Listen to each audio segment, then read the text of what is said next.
To look at many of our urban centers today is to look at how badly we've neglected the importance of urban planning. In Season 8 of Dayaw, we visit the old urban centers of Luzon to see how our ancestors maintained a sense of order. One that created spaces for communities, their economic and cultural activities, their daily lives. Indeed, the entire fabric of a solid, united community. This is Season 8 of Dayaw. Halina't dumayo, doon po sa amin.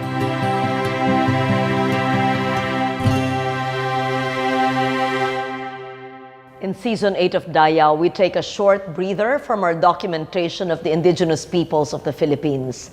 Instead, we visit the old towns in Manila and the rest of Luzon to see how Spanish colonizers planned the urban centers of a new, economically viable colony.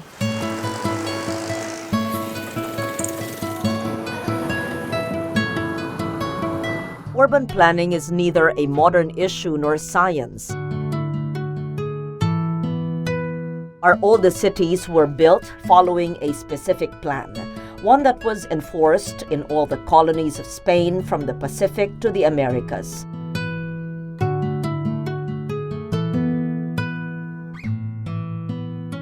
This template was known as the Law of the Indies.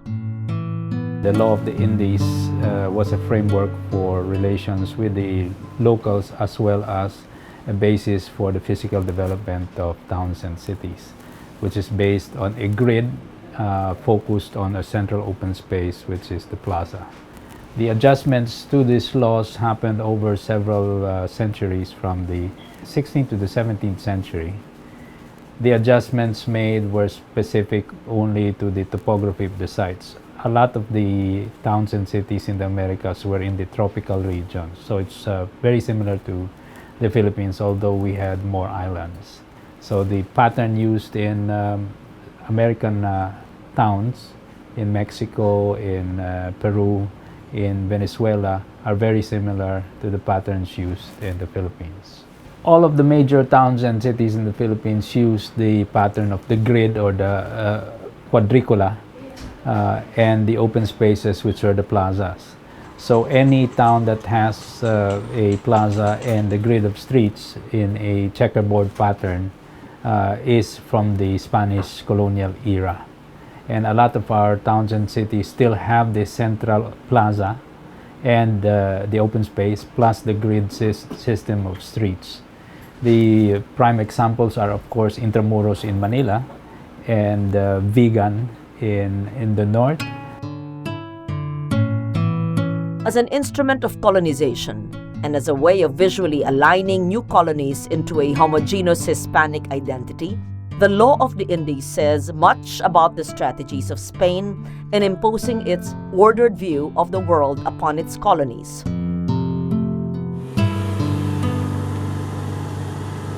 In Old Manila, we see how the colonizer shaped our own native culture and how our forefathers adapted to and survived the culture of the colonizers.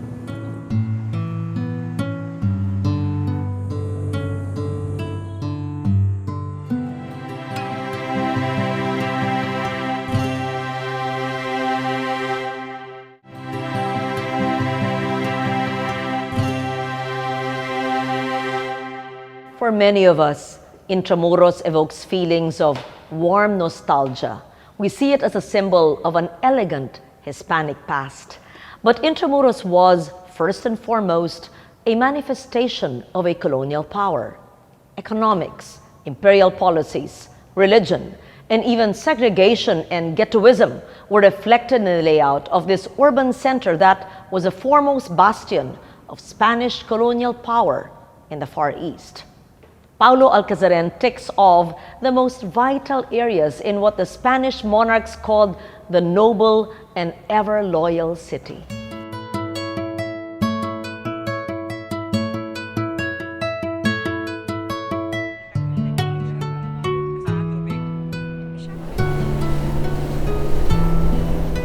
Manila was developed along the banks of the Pasig River and facing the sea, which is Manila Bay.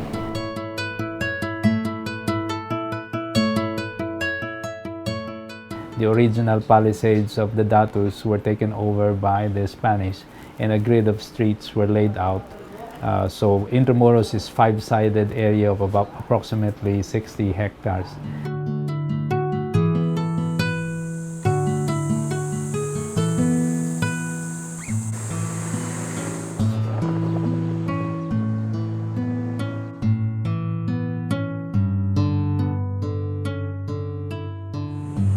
The smaller sides defined a moat.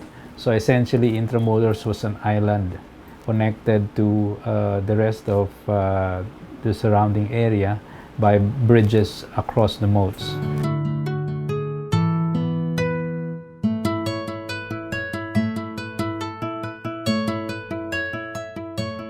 So this is the pattern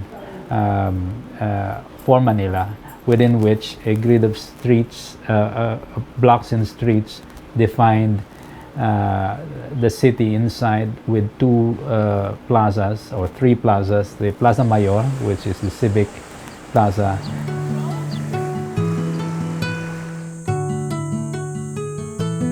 the Plaza Militar inside Fort Santiago,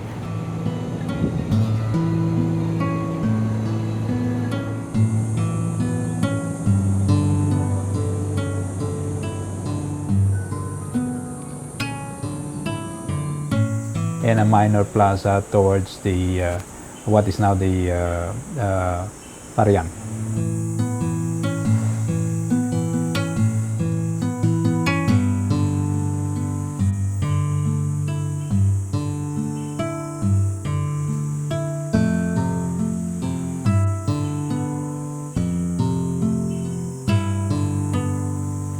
Of course, the major area to visit is Intramuros as a whole, which is defined by its walls and the grid of streets and open spaces inside.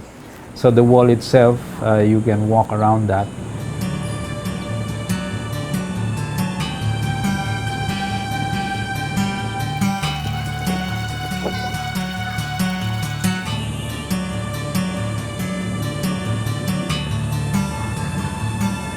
The central open space, or the center of the city, is Plaza Roma.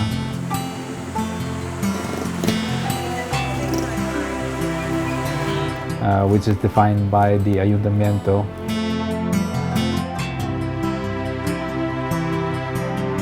The Palacio del Gobernador, and the Manila Cathedral. Fort Santiago, which is the fort that guarded the walled city.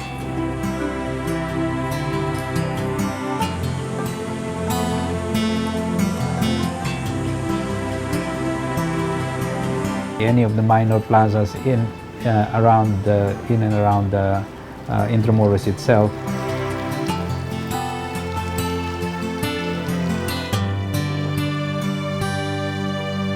The Padre Burgos, if you walk all around Intramuros, you will see how it still is isolated from the rest of the city.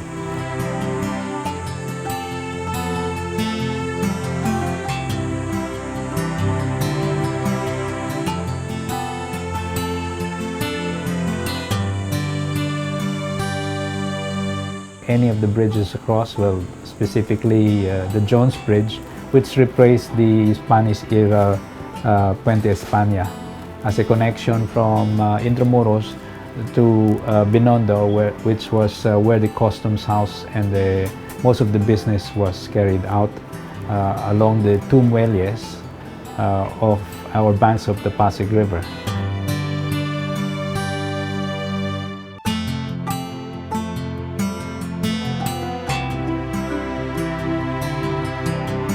Manila Bay and the Pasig River were vital to the growth of the city.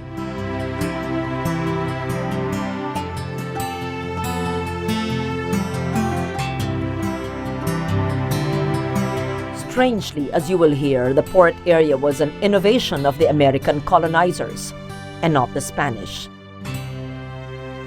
Most of the ships would dock in Manila Bay, and the goods were loaded into lighters or cascos and brought to the two muelles, where they were offloaded into the warehouses in Binondo or elsewhere, which would be the Chinatown today.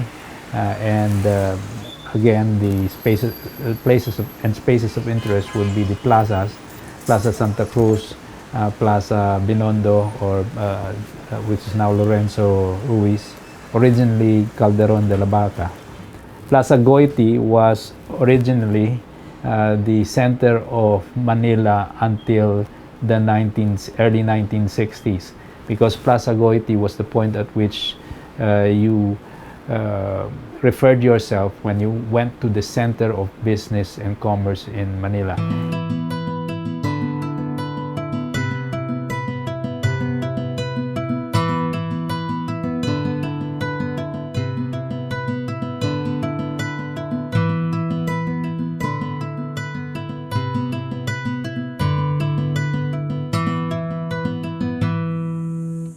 If Intramuros was a bastion of imperial power, then the arrabales, or suburbs, were the reflections of a more gentrified way of life. The 5 arrabales around Manila, which includes Binondo, Santa Cruz, Quiapo, Arroceros, Ermita, and Malate. These were where the summer houses were, or where Hermitage, like for Ermita, was set up. Eventually, this was filled up with structures and houses.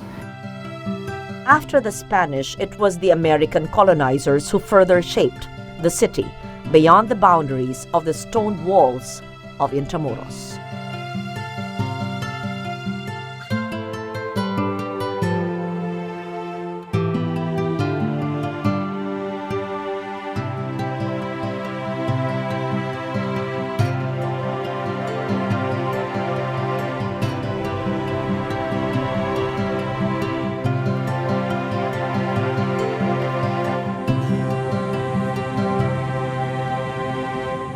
When the Americans came in '98 and the ensuing war between the Filipinos and the Americans progressed into the 20th century, Manila was great, and its surrounding towns and cities were greatly affected.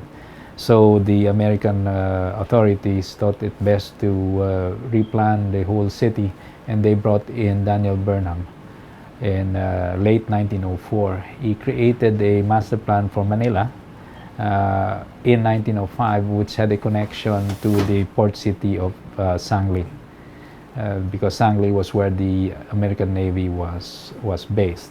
The American Army was based in Fort Santiago. The model for Burnham's Manila is actually Washington, D.C. The open space that Burnham found in the Luneta Park was turned by him into a civic center. So the civic center was to house all of the structures of government, just like Washington, D.C., with the Capitol, the National Mall, and the offices of government. The same pattern was used by Burnham in his plan for Manila, with the old Luneta turned into a civic space, and modern Manila expanding in about 5 sections all around that center. He conserved Intramuros as part of the heritage, and each of the 5 quadrants, 5 sections of the city was to be developed in a density that extended the original grid of Intramuros into a more modern grid, which is in the pattern of the City Beautiful.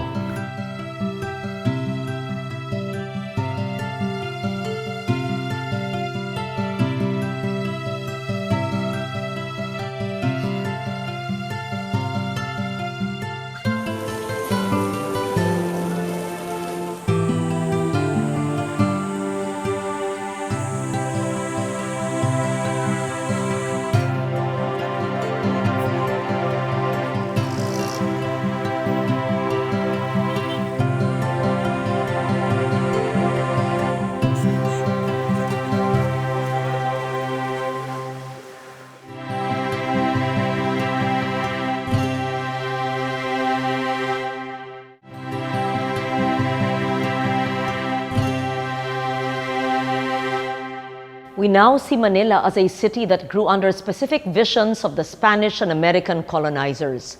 The city is not just a physical space, but a map of imperial visions, all without a doubt well-meaning and progressive, for their time at least.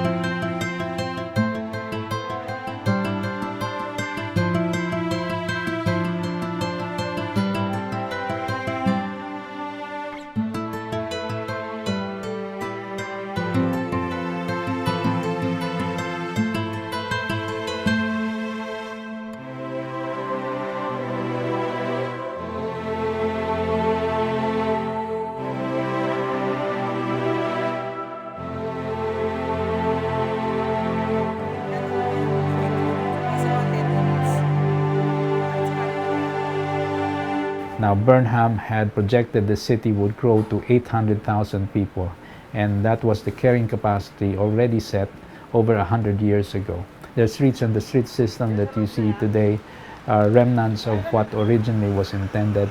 It was never fully built out, and this street system for vehicular traffic was supported by a tranvia system that was expanded under the Americans. It was started in the Spanish period, in the late Spanish period, a franchise originally given to the Zobels, but taken over in the American period by a New York-based company.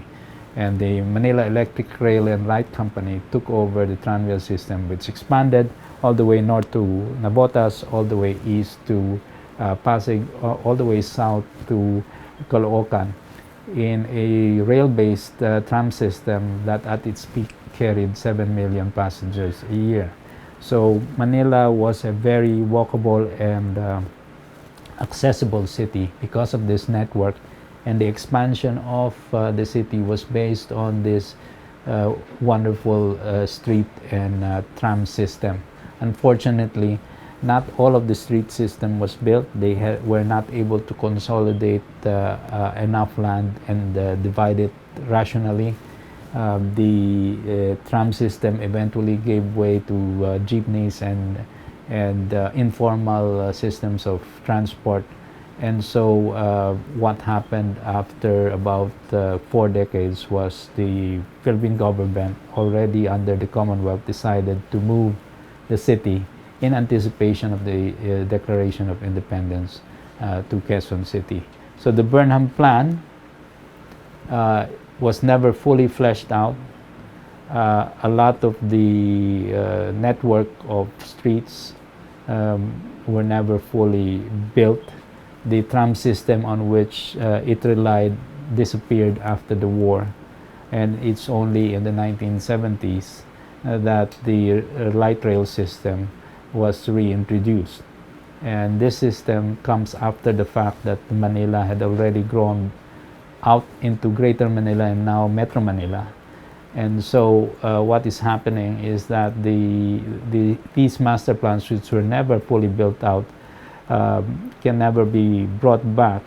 And the master plans that were prepared in the late 30s, 40s, and 50s, about 6 major master plans, at each point were never fully fulfilled. So we are constantly trying to catch up with an ever-expanding city, and unfortunately we're never successful.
Now more than ever, the experiences and lessons of the past may yet yield important clues for the future.